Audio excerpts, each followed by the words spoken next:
Does the MLS have a Messi problem? This video claims he does. Let's get into this. This video is by Macwell. We're going to be reacting to this in today's video. Let's get into it. Lionel Messi to MLS, the league has seen a ton of huge positives. Since the arrival of Lionel Messi to MLS, the league has seen a ton of huge positives. MLS reported a 5% increase in attendance over the last year, which totaled over the last 2 years is 14%. What we also saw in 2024 was 10 teams either set or exceed their attendance records, and the league itself had a record average of over 23,000 per match. The league is also growing in its social media reach with a 26% jump in followers on TikTok, a 21% increase on YouTube, and a 10% increase on Instagram. Now, when it comes to viewership, that's a little bit of a harder question to answer because Apple TV, which MLS decided to sign a 10-year contract with, doesn't exactly release its ratings publicly. But needless to say, by simply acquiring... It's also weird too. I wonder how many people consume the MLS strictly through highlight videos, because with it being on a subscription service, and with people having so many subscription services that they have to keep up with every month, it's probably just one of those things where people are getting into the sport, but they don't want to commit to another subscription service to watch the games. And so they check out the highlight videos that get released on YouTube or other of these platforms. Acquiring Messi, Inter Miami is the most in-demand team in MLS right now. I mean, to really put it into perspective, when you go to one of those tourist shops, you know the ones, there's these fake Inter Miami shirts. Like, they have Messi on the back, but still, it's an Inter Miami shirt. And because of this surge in popularity and attention, the league and its clubs have been showing their true colors. But to be honest, they've never really been that good at hiding them. Ticket prices for Inter Miami games have been increasing a ton, which is just only natural. But they have also been significantly increasing for every team's home game versus Messi's team. Take my Charlotte FC, for example, a franchise infamous for constantly raising its ticket prices despite growing attendance issues. Right now for their game versus Philadelphia, the lowest prices range around 50 to 60. This match isn't until October, by the way. Now here's when Miami comes to town. Minimum is $183, and this game isn't until September.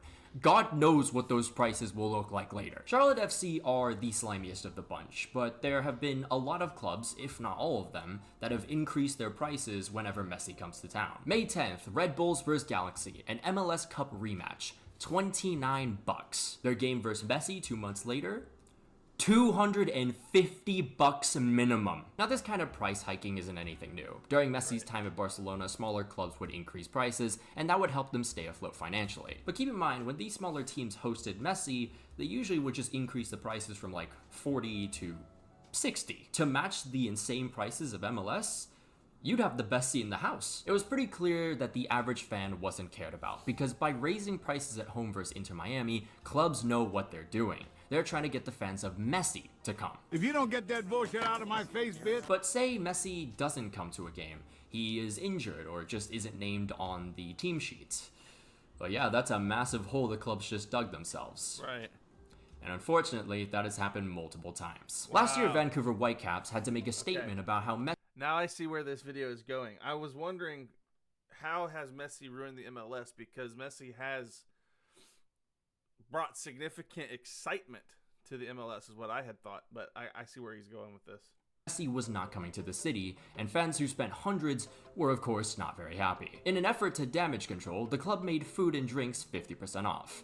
I don't think I need to really explain how this reimbursement still is far from enough. However, a few days later, after a ton more outrage and a petition even, Vancouver announced free tickets for anyone who is in attendance. After Messi's injury in the Copa America final, it was quickly determined that Messi would not be playing against Chicago Fire. So to refund their fans, the club gave out vouchers. You had two choices, $250 off season ticket memberships, or $100 off 2 games. Then there was the most recent incident with Houston Dynamo, and they made a whole ass apology on social media, which made the whole league look like a laughingstock. Just like Vancouver, the Dynamo are reportedly giving out free tickets to another game. But here's the thing, just like Vancouver's reimbursement, that free match probably doesn't even come close to covering whatever was spent to see Messi. So along with fucking over their own, they're also scamming Messi fans.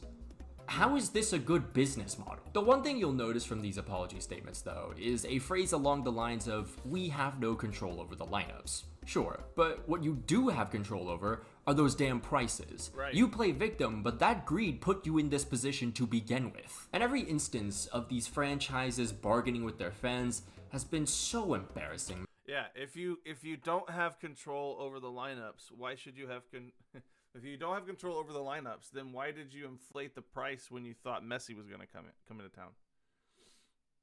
It's like there's obviously a reason why you inflated the price for that game. You inflated the price for that game because you expect Messi to play that game.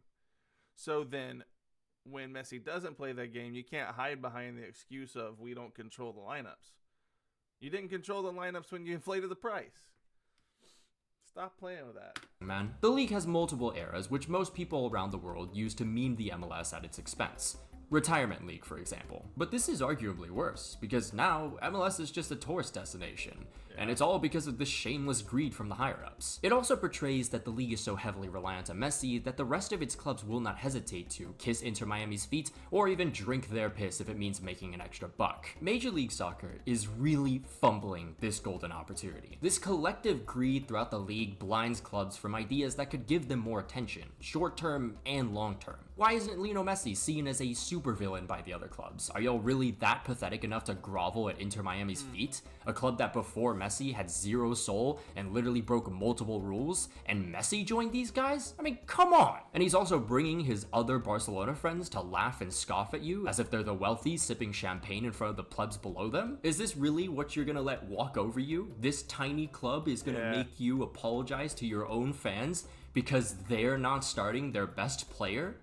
Really? What the NBA has shown us is that the product off the court is just as important as the product on it. Oh, Messi owns us. Messi owns this league. Ooh, we're sorry that he's not gonna make it tonight.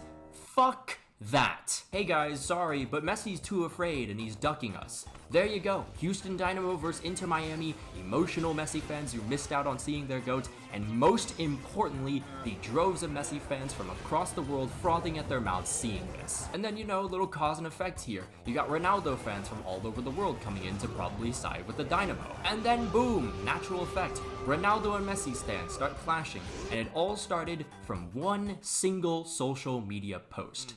Isn't that just so much better than just letting yourself be walked upon? It definitely bring more intrigue to the league, that's for sure. And it would maybe foster more loyalty among your own fans. If they see that your team is willing to go attack mode against Messi, it could cause maybe some foster a deeper sense of loyalty to your team because you're going to battle now, and like now you've got a villain. Yeah, I think the MLS needs to lean harder into drama like that. Instead, it does feel like the entire MLS has just become an exhibition for watching Messi play. I think so. I usually don't agree with this statement because the people who typically use it are literally Satan, but in this case, any publicity is good publicity. But going back to the core problem, if this league wants to maximize the potential of having Messi in the States, they need to stop all the bullshit they're doing in the name of greed right now. Because if this shit keeps up, your league is gonna grow. I mean, this is the opposite of Arcade by Duncan Lawrence. You are in the most winningest of games here. The sport overall is growing amongst the younger generation, and also, Messi is here. However, when Messi leaves, all you got left are 29 other teams that for years pathetically submitted to Inter Miami. And who the fuck would want to watch the league after that? Especially when there's way better options elsewhere. Another thing also, as Liga has shown us, it is not a good idea to have your entire marketing strategy revolve around one player. We are already aware that Messi is the best. Tell us the stories and qualities of the other guys who are in the league. Let us know more about the other characters, that way if Messi was to leave tomorrow, we at least still have some kind of connection to the game maybe. Like for example, taking a page out of IndyCar's recent commercials, they've applied a humorous twist to get people to know the drivers in the series, which I think is very effective for getting new viewers. And I don't care if I can learn more about the other players on Apple TV. Show me without making me throw $99 out of my pocket. That's how you get me as a fan. Every day, every hour, every second, this league is constantly ridiculed. Some of it is just dumb anti-American sentiment, but a lot of it has to do see a lot of that with the in my league's comments. incompetence. MLS and all the clubs within, if you want to be treated like a serious league, act like one. The whole point of Messi coming to MLS is not just to get an increase in viewership, it's to transform this league. David Beckham all those years back had people across the country look. Yeah, right here he's making a really good point. What Messi to the MLS has done is brought a lot of attention to watch Messi play in the MLS. And it's good for the league. I guess you could say that because it's increased viewership, popularity. The game itself is definitely popular among the younger generation in America right now. So it kind of capitalizes on all of that, but the point of having him come here is actually to transform our league and to change the perception of the league. So what you've got to do is you've got to have it focus more and make it a serious league. Don't make it just an exhibition ground for Messi to show off with his friends. Beyond that, you really have to just adopt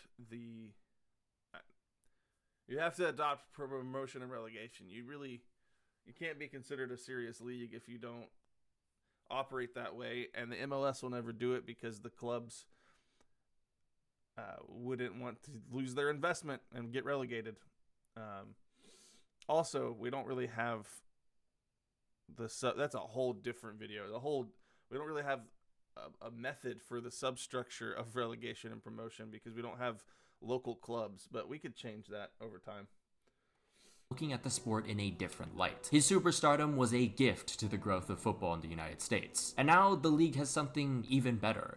All the hype and stardom a league could dream of. A global icon capable of changing something overnight with something as simple as his name. If it was anyone who could change the way not only the country, but the whole world sees MLS, it's Lionel Messi. And yeah, we can talk about the other technicality bullshit that holds back this league, but even then, if MLS simply used the Messi hype as a tool to shine light on other parts of the league, instead of just flat out relying on said hype, MLS could be in a far better spot in the global eye. Because when Messi leaves, you don't want to be back to square one again.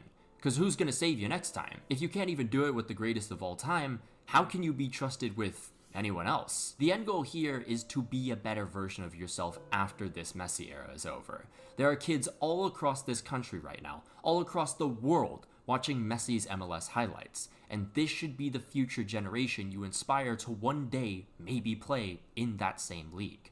Yeah. I don't know. Maybe I'm being too idealistic here. I feel like a lot of us feel... That means that you've really got to do the work right now of promoting academies and in youth football. Like getting these young players into the game, into your academy, connected to your club, start growing and fostering their talent.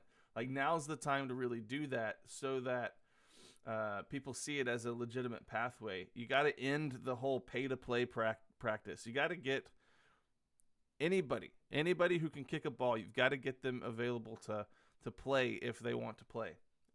Instead of, there's a lot of things going on. Now's the time to capitalize with the youth. Get them playing the game because there's your talent bed for the next, generation of football players. Feared that MLS was going to kind of fumble Lionel Messi, at least like to a certain extent.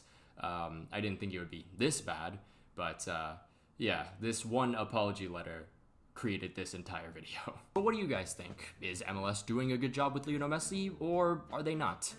Let me know in the comments below. Of course, though, a massive shout out to all our members. All right. I enjoyed this video. If you enjoyed this video, smash like on my reaction, and then go over to Macwell's channel, subscribe, smash like on the video for him. Great video. And let me know in the comments underneath this video, what do you think about the Messi problem in the MLS? Is this a real problem? Let me know. I'll see you in the next video.